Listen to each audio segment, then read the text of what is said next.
Hey fellas, okay? So I just finally saw my first film of the year, the M Night Shyamalan film Glass. This long-awaited follow-up to the 2000 film Unbreakable, as 2017 Split, has finally been released after that about 19 years in development. It's been trying to get off that long, and even though not every film that Shyamalan's put out in that time frame has been a classic, to say the least, and it's not my favorite film from him, I have to say, it's now on the list. And while critical reception was somewhat mixed, audience reception has been much more uh, receptive, given how it's just already made. Even with this very slow weekend, they've had at about, say, a $88 million so far domestically alone. So very likely to bank 100 million fairly soon, even with more competition in the way. So let's get into this. The film, well, Helm sees David Dunn, played again by Bruce Willis. Let's crossing paths once again with the titular Glass, played again by Samuel L. Jackson.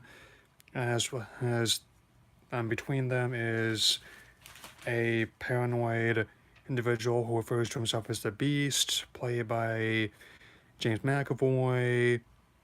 And while the film does rely very heavily on knowledge of Unbreakable and Splits, in order to be fully enjoyed, right, and at times it does get pretty heavy-handed, admittedly. I must say, it does manage to hold up in an age where superhero films have gotten much more common. I'll address that in the trailer talk, but and thankfully it proves you don't need always need a high budget or an overly a complex story to get an entertaining film out of it, since the film blends horror, psychological thriller, and superhero action. It's anchored by strong performances by the three leads, as well as how I'm quite thankful once again that Shyamalan's gone back to making the lower budget films he started out with. Given how his partnership with Jason Blum, he plays restraints as he managed to work on The Visit and especially Split from the preceding this one on similar constraints, that because $20 million is definitely very modest for superhero blockbusters these days. For reference, the Infinity War and the Endgame's combined budget is estimated to be at least $400 million at minimum. And on top of that, the way they use the action scenes is fantastic, with just the minimal locations and just keep it on the focus on the actors themselves. And definitely, I'm not sure if they used the same crew they did on Unbreakable or Split, but once again, it shows how even if Shyamalan has not always had the best work in this in recent years, I can at least understand why people keep letting him make movies. I mean, it's because of how. I also am glad he realized after the the disappointments after Earth and Last Airbender, that big budget work is not his forte. I'll have some other time to address those, but bottom line, it's not like I really obsessed over the guy. I mean, I know he's a common target. But I'm not one of those people that says to myself when I wake up in the morning and says, okay, over the course of the coming year, I need to spend at least this much time talking about M. Night Shyamalan.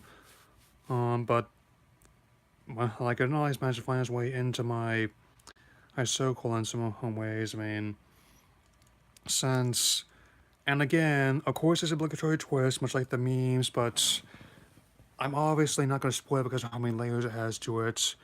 What I mean, go see the movie, and if you have seen it, you know what I'm talking about either way. I mean, so while this may not be the best film in the, well, I guess will now be called, the sort of trilogy of Unbreakable, which is still my favorite Shyamalan film, Split and Glass, but it's still another good example of how it's a good time of year to release a horror film, even if it's not always the best, and address that in my trailer talk, but I give this film a strong 3.5 stars out of 4, and for my trailer talk, I'm not going in any particular order, but I'm just going to give my brief thoughts since I have addressed all these before. Upside might be okay. I'd probably wait for the DVD for it to come out though and just rent it, or if it comes on TV, it probably wouldn't be too bad if I did kill a couple hours. Captain Marvel looks like it's going to be really cool, especially with that clip they just leaked of the LA train fight, and like I've watched it at least a dozen or times or so already. And there's more spots that just came out for the game. I'll check those out in a moment. And by that same proxy, Avengers Endgame, AIM is still looking to be very impressive, and my advice for people trying to figure out where it's going to fit with the timeline, what's going to fit, my advice is try not to worry too much about that. You'll enjoy it more. And last, and if I may be frank, least, I lead a Battle Angel, so I have been very skeptical about that one for a very long time, and looks like my doubts end up being somewhat justified because early reviews have been mixedly negative at best. It's currently like about a 51% Rotten Tomatoes rating. It's not everybody's seen it yet.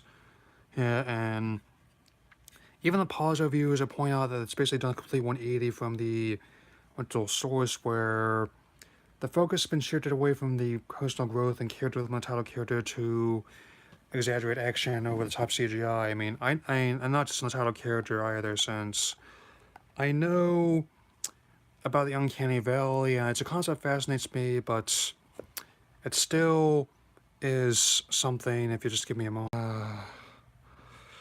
Sorry about that, I just had to briefly let the dog in, but as I was saying that I'm officially not going because director to remove the liberties it took with source material on the kind of uncanny CGI from the equation.